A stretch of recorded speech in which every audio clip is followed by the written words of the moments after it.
కొంచెం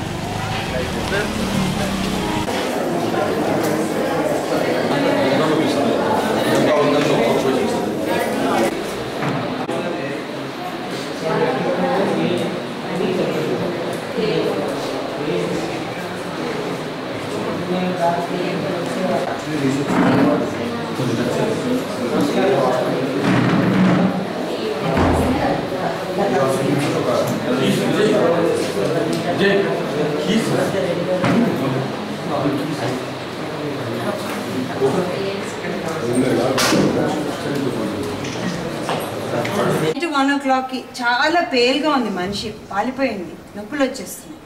రక్త పరీక్ష చేస్తే హిమోగ్లోబిన్ 5 grams ఉంది. హస్బెండ్ని అడిగితే రక్తం ఇవ్వడానికి ఎవరు లేరు. ఆ కొత్త హాస్పిటల్ మాది కూడా ఇంకా అప్పుడప్పుడు ఎంత సెటప్ అవుతుంది. సో అప్పటికప్పుడు ఎట్లా చేయాలో అర్థం కాలేదు. అంటే బ్లడ్ ఎలా అరేంజ్ చేయాలి, చుట్టుపక్కల ఎవరు కూడా వెంటనే సపోర్ట్ ఎవరు చేస్తారు. So I called Nacharam police station. I ask them on humanitarian grounds. ఎందుకంటే ఏమైనా పేషెంట్కి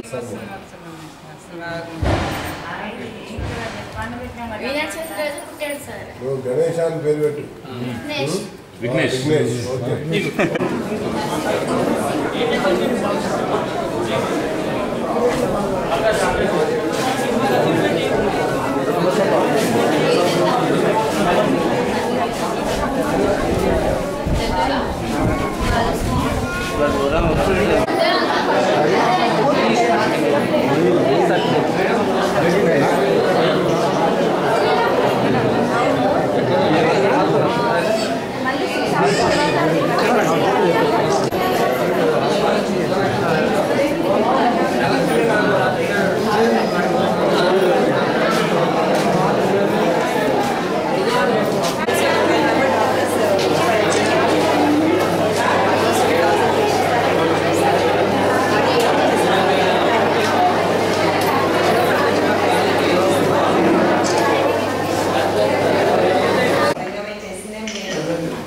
డబ్బులే ఎక్కడ వేస్ట్ కాకుండా అటు ఇటు పోకుండా మళ్ళీ రీఇన్వెస్ట్ చేసాం సిస్టంలో.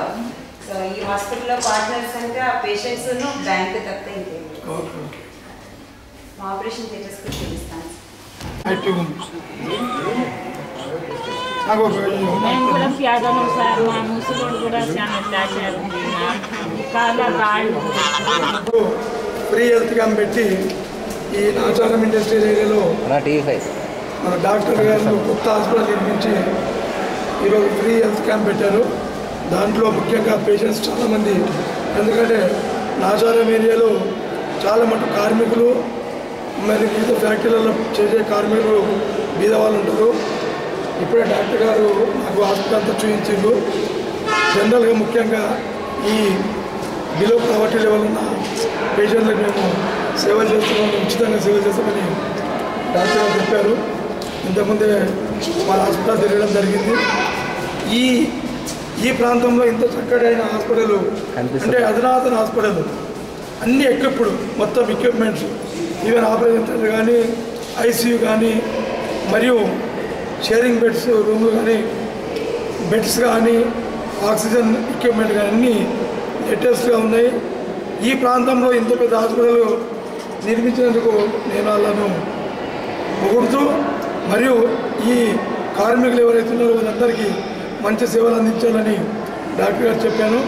డాక్టర్ వాళ్ళు టీం కూడా అందరూ సపోర్ట్ చేసుకుంటూ నేను ఇంకా సేవలు చేస్తామని చెప్పారు. అలాగే మేడం నేను రిక్వెస్ట్ చేస్తున్న పక్క కాన్స్టిట్యున్సీ నాది కూడా కాబట్టి దాంట్లో కూడా ఇలాంటి హాస్పిటల్ నిర్మించాలని చెప్పి వాళ్ళకు నేను రేపు లెటర్ పెడతాను. ఆ లెటర్ ద్వారా మా మల్కాజ్గిరిలో కూడా పెట్టాలని విన్నపించాను.